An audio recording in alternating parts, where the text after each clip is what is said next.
Itura-inĩ rĩa Nduru gĩcunjĩ-inĩ kĩa mbunge kĩa Arego ya mũhuro nĩkuo kanitha wa St Thomas ACK wakĩtwo, kanitha ũrĩa ũratanywo kũhingũrwo ũmũthĩ tarĩki 21 nĩ General Francis Ogolla.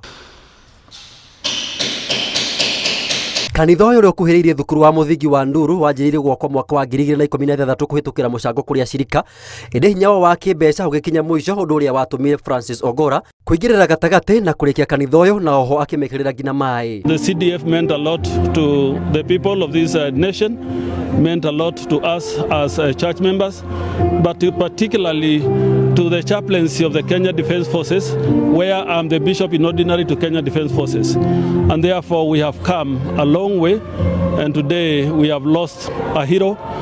We have lost someone who had made a difference in KDF to bring Christ in the center. And as a believer and a worshipper, his faith was not deterred by his rank or anything.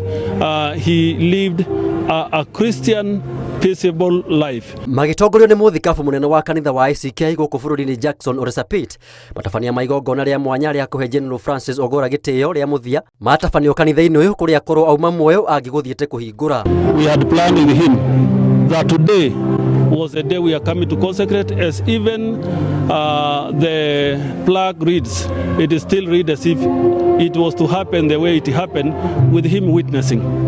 But God had other plans, and we decided that we will come to fulfill his wish. As you can see, the work that has been done here was part of what he committed himself to.